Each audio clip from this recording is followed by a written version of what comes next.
మీ mother ఎలా feel అవుతున్నారు అసలు? ఇది ఇప్పుడు కొంత మనీ వస్తుంది, నాకు తెలిసి మిమ్మల్ని చూస్తే కూడా అర్థమే ఉంటుంది, అప్పుడు పరిస్థితులు వేరు ఇప్పుడు పరిస్థితులు వేరు, కొంచెం అన్న ఈ సక్సెస్ ఇచ్చిన కాన్ఫిడెన్స్ కనిపిస్తుంటుంది కదా, మీ అమ్మ ఎలా ఫీల్ అవుతుంది? అసలు ఇది తెలియదండి మా అమ్మకి. ఆవిడ అంగన్వాడీ టీచర్ ఆవిడ. ఓకే. ఇప్పుడు ఏదో చెప్తాను నేను, ఒక 10,000-15,000 నా కొడుకు వస్తే చాలు, సెటిల్ అయిపోతాడు అట్లా అనుకుంటారు. సో 15,000కి సెటిల్ అయిపోతాను మైండ్ సెట్ మా అమ్మది. ఇక్కడ నా ఇంటర్ 17,000 యాక్చువల్గా, అది తెలియదు ఆవిడకి. చెప్పాను అనుకో, అంతేందుకురా మన ఊర్లో అందరూ 2,000కే ఉంటున్నారు అంటే, వాళ్ళు తాపే మేసలు అందరూ కష్టపడతారు, వాళ్ళు ఎక్కడ అడ్జస్ట్ అవ్వగలరు, నా రూమ్కి రైటర్ వస్తారు డైరెక్టర్ వస్తారు, అలా ఉండలేను కదమ్మా అంటే అర్థం కదా ఆవిడకి. దుబారా ఖర్చులు పెడతారు ఇది అనుకుంటారు ఆవిడ. దుబారా ఖర్చులు పెడతాం కదా. మీరు ఎంతమంది సిబ్లింగ్స్? ఇద్దరం, నేను చెల్లి మ్యారీడ్. అండ్ మీరు మధ్యలో వెళ్ళిపోయి వ్యవసాయం చేసుకున్నారు అన్నారు, అవునా? వ్యవసాయం నేను కార్ షోరూమ్ లో పనిచేసేవాడు. Okay okay. వాల్యూటర్గా పనిచేస్తాను, కొన్నాళ్ళు సేల్స్ ఎగ్జిక్యూటివ్ పనిచేస్తాను, టీమ్ లీడర్గా పనిచేస్తాను, అట్లా అట్లా అనుకున్నాను. మీరు ఏదైనా డైరెక్టర్ దగ్గర డైరెక్ట్గా వర్క్ చేశారా రైటర్గా? గోస్ట్లోనే చేశాను, అంటే పేరు పడినట్టు ఎక్కడ చేయలేదు. ఆఫీస్కి వెళ్ళి రైటింగ్? ఆఫీస్కి అట్లా కాదు, వాళ్ళు ఏం చేసేవాళ్ళు అంటే ఒక 10-15 సీన్లు నాకు ఇచ్చి దీన్ని డెవలప్ చేయమనేవాళ్ళు. సో అలా రాసి ఇచ్చేసేవాళ్ళని.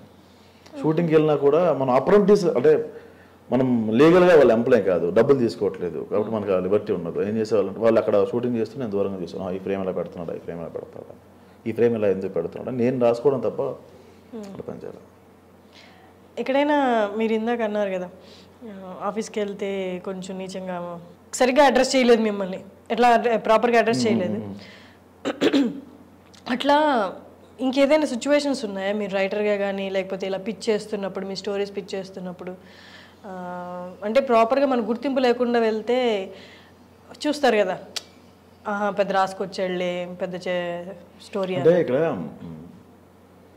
ఇక్కడ బట్టలు బట్టి జడ్జ్ చేస్తారు, మనం వేసుకున్న మనం ఉన్న ఎపీరియన్స్ బట్టి జడ్జ్ చేస్తారు. దరిద్రం ఏంటంటే మీరు వేసుకున్న కాస్ట్యూమ్ బట్టి కూడా జడ్జ్ చేస్తారు. గీత అనే సినిమా వచ్చింది హెబ్బా పటేల్ది, డెఫ్ అండ్ డమ్, అందులో విశ్వ అని ఒక అతను డైరెక్టర్, చిన్న తాగుబోతు క్యారెక్టర్ ఏదో అది. కడ్బా నేను ఒక లుంగి అది కూడా మాసిపోయి ఉండాలని చెప్పి వాళ్ళు డస్ట్లో పెట్టించారు. అది నా పక్కన ఉన్న ఆర్టిస్టులు, వెనక కంపెనీ ఆర్టిస్టులు పోలీసు గెటప్ వేసుకుని ఉన్నారు, వాళ్ళకి డైలాగ్స్ ఉండవు వాళ్ళకి. సో ఆ రోజు షూట్ అంతా నా గురించే ఉంటుంది. సో ఫస్ట్ ఒక 2 నెలల పాపను తేవాలి, వీళ్ళు 3 ఏళ్ళ పాపను తీసుకొచ్చారు. షూట్ ఆగింది, 1 అవర్ షూట్ పోస్ట్ పోన్ అయింది. వీళ్ళు ఒక టిఫిన్స్ పెట్టారు. సో నా వెనక నిలబడిన వాళ్ళంతా కూర్చొని ఒక టేబుల్ దగ్గర కూర్చొని తింటున్నారు. సో నా వెనక నిలబడేవాడిని తింటున్నాను, నేను డైలాగ్ చెప్తున్నా కదా, నేను కూడా కూర్చొని తినొచ్చు, వాళ్ళంతా టేబుల్ మీద కూర్చొని తింటున్నారు, మనం టేబుల్ మీద కూర్చొని తినొచ్చు అని కూర్చొని ప్లేట్ పట్టుకుని ఎలా ఉంటే ఊతప్పం వేశారు. ఒక లేపి ఒక బూత్ మాట మాట్లాడి తోసేశాడు.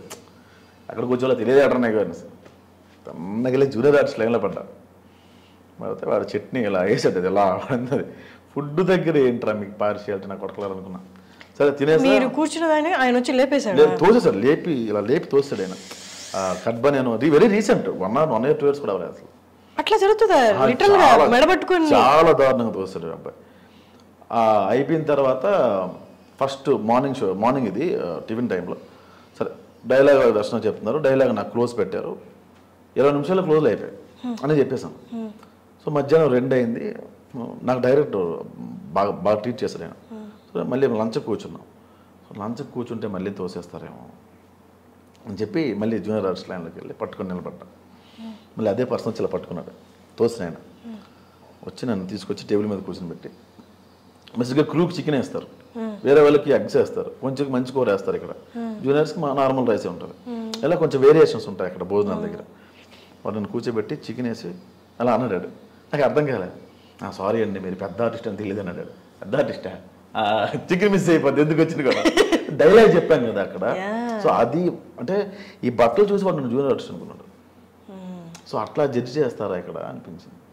కాకపోతే ఈ బాగా చీజ్ ఇట్లా ఇది కాదు నాకు పోయి చాలా గలీజ్గా ఉంటుంది కాస్ట్యూమ్స్ అన్నీ. మీ ఫేవరెట్ హీరో ఎవరు? నాగేశ్వరరావు గారు. సరే నాగేశ్వరరావు గారు. నాగేశ్వరరావు గారు, ఏఎన్ఆర్ గారు. ఓకే, ఎందుకని? ఏమో నాకు చాలా స్టైలిష్గా కనిపిస్తారు ఆయన చేసినప్పుడు. మీరు అందరిని గమనిస్తాను లేదు, నేను పెదవులు తడుపుకుంటూ ఉన్నా, స్మోక్ చేస్తాను. ఆయన స్మోక్ చేసినప్పుడు భలే స్టైల్గా అనిపిస్తుంది నాకు అసలు. అది ఇష్టం నాకు. ఆయన యాక్టింగ్ కూడా బాగా ఇష్టం. దేవదాసు ఆ మూవీస్ అని చాలా ఇష్టం బాగా. ట్రెండీగా ఉంటాను నేను, ఏమనుకోకండి. లేదు లేదు, అంటే నేను ఆలోచిస్తున్నా ఇప్పుడు దాకా చేసిన ఇంటర్వ్యూస్లో ఎవరైనా ఏఎన్ఆర్ గారి పేరు చెప్పారా అని. లేదు, చాలా ఇష్టం నాకు. చెప్పలేదు ఎవరు పేరు, ఆ పేరు చెప్పలేదు. మేబీ ఆయన అంటే రెస్పెక్ట్ ఉండొచ్చు, ఆయన యాక్టింగ్ అనే ఇంట్రెస్ట్ ఉండొచ్చు. స్పెసిఫిక్గా పేరు తీసుకొని చెప్పింది మీరు ఒక్కరే. ట్రెండీగా ఉంటారంటే ఇంకేమేం చేస్తారు చెప్పండి. ఏమో నాకు అది రాదండి. ఇప్పుడు మీరు పబ్కి వెళ్ళినా కూడా 2 సమోసాలు పట్టు అంటాను తప్ప చికెన్ నాచోస్ విత్ నగ్గెట్స్ అనేవి నాకు తెలియదు. వాట్ అనుకునేవాడిని నేను. మనం ఆ బ్యాచే, నాన్సన్ హౌస్ పల్లీల బ్యాచే. అక్కడికి వెళ్ళిన తర్వాత ఏదేదో పేర్లు ఎల్ఐటి ఏవో చెప్తారు వీళ్ళు పేర్లు. ఓ అనుకుంటాను. ఫస్ట్ ఎప్పుడు వెళ్ళారు పబ్కి, ఎవరితో వెళ్ళారు? ఫస్ట్ ఆల్మోస్ట్ ఒక 6-7 years దాకా వెళ్ళాను. ఎవరెవరో ఫ్రెండ్స్, ఇదే లవ్ పెళ్ళి ఇప్పుడు ఫ్రెండ్స్ తీసుకెళ్ళారు. Okay okay. లోపల అంటే వైజాగ్లో ఎక్స్ట్రీమ్ అనే పబ్ ఉండేది. బేసిక్గా లోపల చాలా కాస్ట్ ఉంటుంది కదా. మేమేం చేసేవాళ్ళం అంటే బయట తాగేసి పబ్లోకి వెళ్ళి జస్ట్ 1 beer అలా ఆర్డర్ చేసి పెట్టేవాళ్ళం. కొనాలి కాబట్టి ముగ్గురు కలిపి ఒక 2 beerలు తాగాలి. అక్కడ ముగ్గురు 2 beerలు ఆర్డర్ పెట్టేవాళ్ళం. గ్లాస్ ఒకటి తీసుకొని బయట తాగేసేవాళ్ళం. బయట 150కి మంది వచ్చేది కదా, అలా చేసేవాళ్ళం. ఇప్పుడు రీసెంట్ టైంలో అంటే ఇప్పుడు జనాలు గుర్తుపడుతున్నారు కదా, గుర్తుపడుతున్నారు బయటికి వెళ్ళి ఎక్కువ ఫ్రీక్వెంట్గా గుర్తుపడుతున్నారు. అంటే అప్పుడు చేసిన కొన్ని ఇప్పుడు చేయలేం. అట్లీస్ట్ లేదు, ఇప్పుడు వైన్ షాప్కి వెళ్తే బీర్ ఇచ్చినప్పుడు కవర్ ఫ్రీ ఇస్తున్నాడు. 10 rupees అది వాడు ఇలా పెట్టి స్టేట్ రాసిన అంటాడు 10 రూపాయలు మిగిలింది ఇక్కడ మనకి. నెక్స్ట్ టైం నుంచి మాస్క్ వేసుకుని వెళ్ళాలి, మనం వెళ్ళకూడదు, వేరే వాళ్ళు పంపించాలి. ఇది కొంచెం పెరిగింది ఇది. ఓకే, కవర్ ఫ్రీ ఇస్తున్నారు. మామిడాకులు పుణ్యం. ఓకే, మీ రైటింగ్ స్టైల్ గురించి ఈ మామిడాకులు చూసిన తర్వాత ఎవరైనా డైరెక్టర్స్ మెసేజ్ చేయడం కానీ? ఎవరు? సాహు డైరెక్టర్ సుజిత్ గారు మెసేజ్ చేశారు. ఆయన కాల్ చేశారు ఒకసారి. అంటే తీర్థ అని అక్కడ ఎగ్జిక్యూటివ్ ప్రొడ్యూసర్ ఉంటారు, ఓజీ అని, దానికోసం రమ్మన్నారు. డైలాగ్ వర్షన్ అడిగారు. ఎందుకో మరి అది సెట్ అవ్వలేదేమో మరి, మళ్ళీ డిస్కషన్ అయితే అయింది. అంటే సుజిత్ గారు వైఫ్ నా వీడియోస్ చూస్తారంట. భీమ్లా నాయక్ డైరెక్టర్ ఆయన సాగర్ కే చంద్ర ఒకరు కలవాలి అని చెప్పి ఆయన మెసేజ్ పెట్టారు. ఆయన చాలా బేస్ వాయిస్, చాలా ఫ్రెండ్లీ పర్సన్, చాలా డౌన్ టు ఎర్త్. పరంపర డైరెక్టర్, చాలా చాలా పెద్ద డైరెక్టర్స్ కావాల్సి వచ్చింది, చాలా పెద్ద డైరెక్టర్స్.